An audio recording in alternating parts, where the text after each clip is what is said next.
several guys on this team that weren't part of this rivalry when they were in college, and Purdue had several guys that also weren't part of this rivalry. Did you try to impart anything about the Purdue rivalry to them before this game, or does the stakes of the tournament take care of that? I would say the stakes of the tournament. I mean, these guys already know about Indiana-Purdue rivalry, and they heard it tonight. So they heard it even from last game, just how much Hoosier fans cheer for their teams. So these guys already know what's at stake for us, and they're going to go out and play hard for us. Yogi, I know you've played with a few of these guys before, but how have you kind of gone about trying to build some team chemistry and get guys kind of organized just as the point guard? Yeah, I mean, for me especially, I'm just trying to get in the paint and create. That's the biggest thing. I know guys are going to be in the right spots, but I got to get in the lane and create. And we've got a great group of guys that love to share the ball, and they feel confident in themselves. So it's actually been pretty easy to create chemistry with these guys. Yogi, you haven't played with Jordan for like 11 years, I guess. I mean, what has that been like to kind of all of a sudden reunite and be on the court with him even? Yeah, we actually didn't get on the court together, but my bad. Yeah, I got Jordy a lot of threes in those corners, man. So maybe we can get him one coming next game.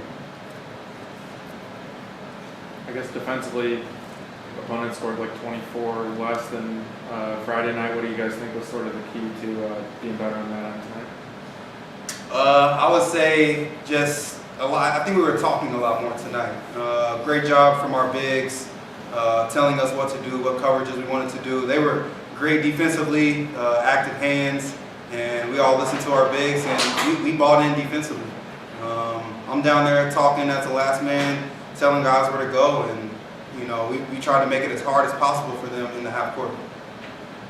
Coach, you've been through a lot of these. You've been with this team now for 2 games. Kind of what's your assessment of where they're at and what needs to improve to make it to the finals?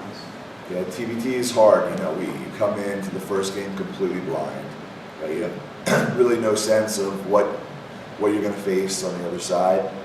And we got through that game, sort of, survived some tough runs and that kind of thing. And we talked about it after the game. The key to the tournament is to stack, the learning moments, one on top of the next. We did some good things today, much better than we did in the first game, especially on the defensive end. And we'll stack that onto what we were already doing well and go into game 3. This team is as talented as any team we've coached in the TBT.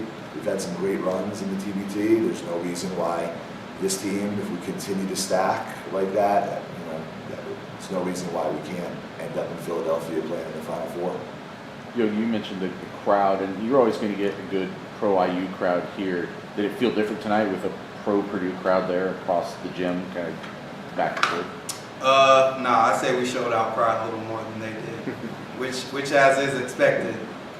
Indiana fans are everywhere, so really thankful for them for showing out, and playing in front of them is just bringing back a lot of memories.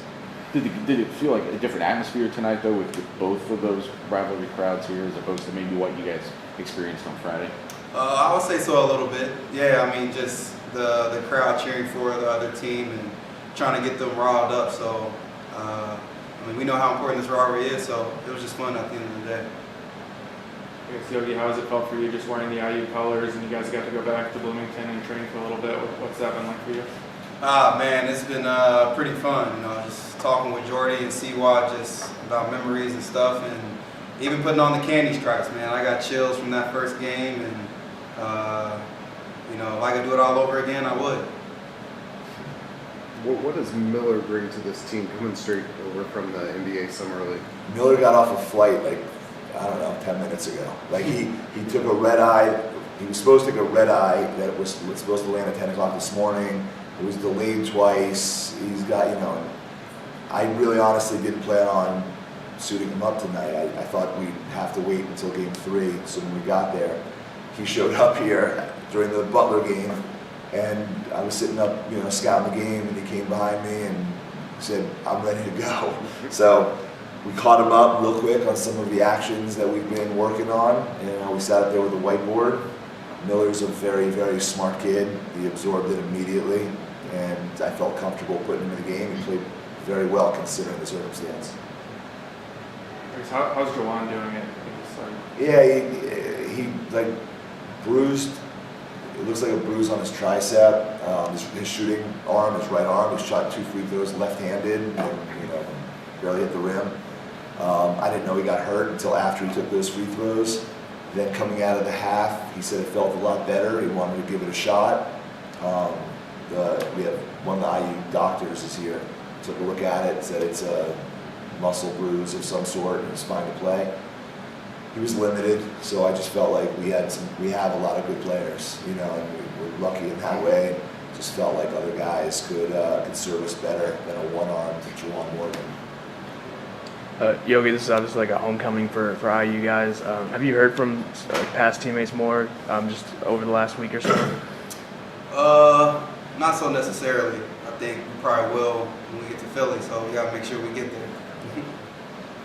There's been a bunch of guys though that have reached out were at the game on Friday, looking for tickets. Guys he played with, the Juwan's group, and a bunch of the current IU guys keep showing up and want to be around. We've been practicing at Cook Hall in Bloomington, and their team, IU's team is currently practicing too. We get to see those guys a lot, and it's been that's for me anyway. That's made it a lot of fun. It really, you could get a first-hand look at the IU basketball family sort of all together, several generations of guys. For kind of following up on that, obviously you're a little bit removed from the IU space, but just now that you're in it, how has that been? Been in it for 10 minutes. If you're ready to adopt me, I'm ready to be adopted. Look, I was here in Bloomington a lot when Yogi was playing here. I was Will Shee's high school coach. I came here on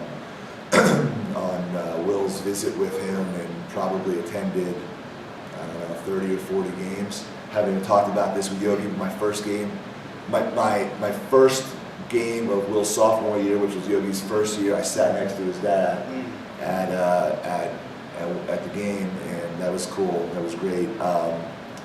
And I've been an IU fan since. And when this opportunity came up to coach an IU team, even though I'm not an alum, I feel like I've been part of the IU from a distance, part of the IU basketball family for a long time. I've always been welcomed by the various coaching staffs and everything else. So it's been awesome. I mean, it's crazy to me that you walk down the street at Bloomington and guys that played 10, 12 years ago, can't walk down the street without signing 50 autographs, and everyone wants to take pictures with them. It's I've been to a lot of college basketball towns, big college basketball towns, and I'm not sure I've ever seen anything quite like Bloomington.